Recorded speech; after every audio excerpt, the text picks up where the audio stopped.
Assalamualaikum warahmatullahi wabarakatuh. Saya Muhammad Raffi dari jurusan Pendidikan Bahasa dan Sastra Indonesia.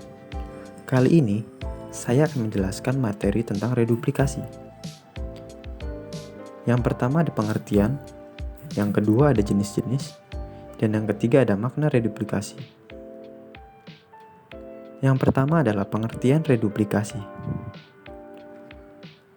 Reduplikasi atau kata ulang adalah suatu kata yang mengalami pengulangan, baik pada kata maupun unsur suatu kata.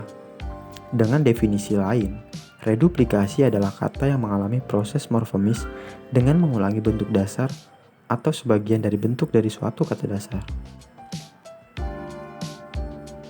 Berikutnya ada jenis-jenis reduplikasi. Yang pertama ada kata ulang sebagian. Kata ulang sebagian disebut juga dwipurwa, yaitu pengulangan pada suku awal di sebuah kata. Contohnya, yaitu ada bisik-bisik tetangga, kini mulai terdengar lagi.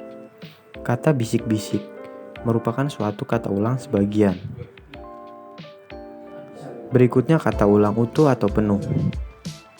Kata ulang utuh disebut juga dwilingga, yaitu pengulangan seluruh bentuk dasar suatu kata termasuk kata berimbuhan. Contohnya ada, mobil-mobil mewah itu berjajar di depan rumah Pak Wali Kota.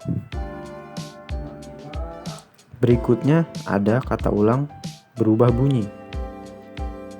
Kata ulang ini disebut juga dwilingga salin suara, yaitu pengulangan seluruh bentuk dasar yang salah satunya mengalami perubahan suara pada suatu fonem atau lebih.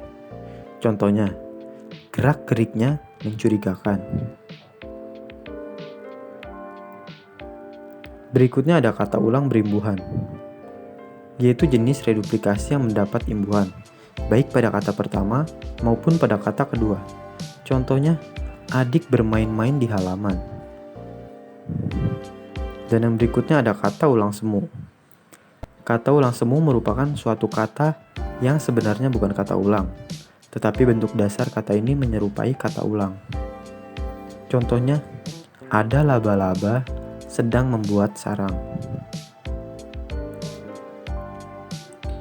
Berikutnya ada makna reduplikasi. Yang pertama ada menyatakan makna banyak. Misalnya bintang-bintang, yang menyatakan berarti banyak bintang-bintang di langit. Yang kedua, menyatakan makna banyak yang berhubungan dengan kata diterangkan.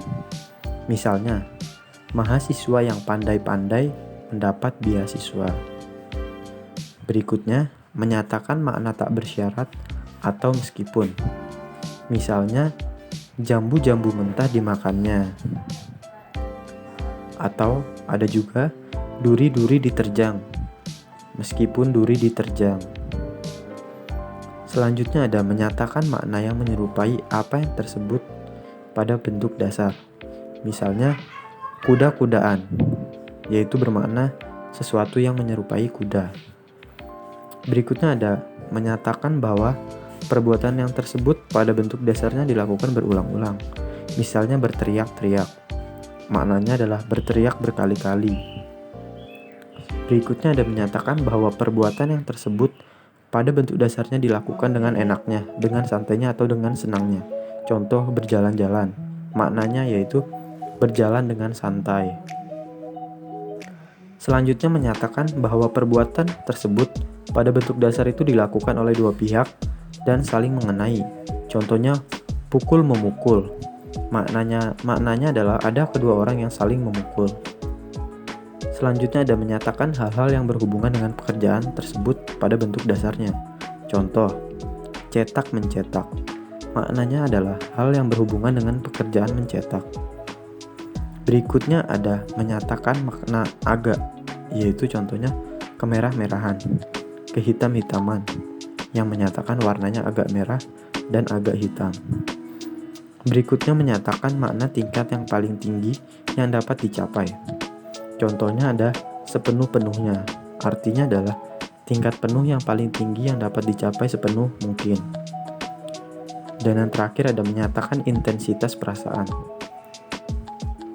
Contohnya kata mengharapkan dengan kata mengharap-harapkan, membeda dengan membeda-bedakan.